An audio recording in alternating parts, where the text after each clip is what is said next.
All right, Sebastian Kasun joins us here on Wisconsin.golf, and a real solid week at the State Amateur, and on your birthday here today, the final round, so happy birthday. Thank you. What did it feel like to, first of all, play in your home course, and second of all, play in an event like this, coming off your week in the PGA Junior?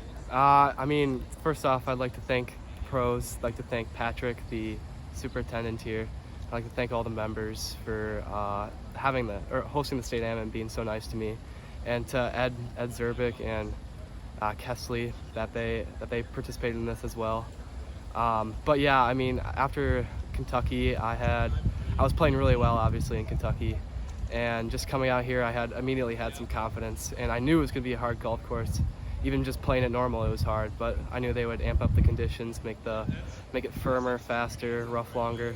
So it was a tough week, but I ultimately shot 72 today.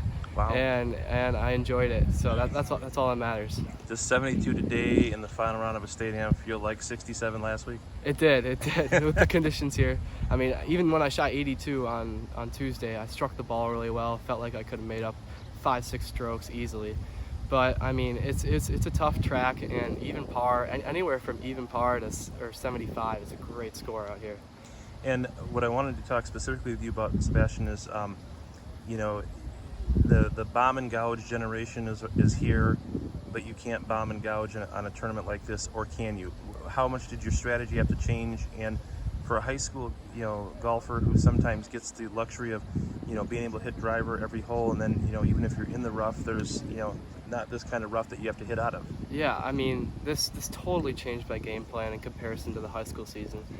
Like, instead of hitting driver on holes 4, 6, 10, 11, I always hit just a 2-iron, or maybe a 3-wood, but 2-iron, just to get it in the fairway. Because if you're in the rough, it's tough to hold the green, and especially just when you miss the fairway, some spots are really thick around there. So it definitely changes your strategy. Bomb and gouge is definitely not the strategy out here. Do you embrace this kind of golf? What is it like? I do like it in that you have to be more precise. You have to take your medicine quite a bit out here, and I like that form of golf. Just in comparison to the bomb and gouge, I like going back to older traditional days rather than just the new trend out here, which is just hitting driver every hole. Would you like to see more WPGA Junior events, players events, you name it, go to tougher course setups, or would it be hard to sustain the enjoyment of junior golf by doing that too often? I'd say it's somewhere in between that, because obviously junior golf is, you want to have fun. That's why the kids do it. They want to have fun, but obviously you want to play well as well, and you have to have good course conditions to do that. So I'd say somewhere in between those two, not making it too hard, but also making it somewhat scoreable. Because part of getting to where you're at right now is learning how to score, and it appears you've learned how to do that. Do you feel you've come a long way in that department? I agree. Yeah, I have come a long way in that department. Even last year, my scores, I thought I was playing well. It's just I couldn't score. It's just when I started shoot the first couple of rounds under par, I knew I could do it, and just that confidence helped me push me to the edge, and get to playing some better golf and scoring better. But to get to the levels where you want to go, and we've got a guy leading the tournament who's at Illinois, Pearson, who's clearly, it doesn't matter what kind of course he's playing, he figures out a game plan and then goes and executes. At some point, that's universal, right? That can apply to anybody. Yeah, it's hard work pays off, as seen by Pearson Hunt. He's playing great this week. Even par right now, that is a fantastic score on this golf course. And yeah, he's put the hard work in, and it's paying off clearly. You've played a lot of golf now in 2 weeks. Did you expect to make the cut here?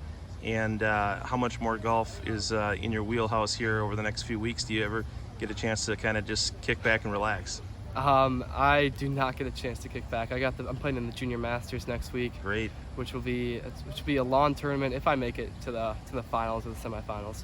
And then I got that Junior Boys tournament coming up in the next couple of weeks. But coming into this tournament, I was playing great, so I knew that I had a good chance to make the cut. But you never know out here on this golf course. You can get some unlucky breaks, get yourself in some bad spots, and easily make double. So I never took making the cut for granted, and I had to play well to make the cut. So, when does school start again, and what year will you be again? School starts August 22nd for me. I'm at Marquette High, and I will be a senior next year. And where do you stand in the recruiting process? And did last week open any doors or any eyes? Last week definitely opened doors and eyes. I am talking to several colleges right now, and I hope to somewhat get an offer soon. It should be incredible. Well, what a run! And last question is, how do you celebrate a birthday at the end of a state amateur? A good dinner. That's what we're gonna have tonight. So. Is there a favorite, or is mom making it? I'm not sure yet. We're gonna have to decide, but but yeah, mom makes some good stuff. So. All right. Well, Sebastian, great job this week, and thanks for chatting. Yeah, thank you very much. Cool.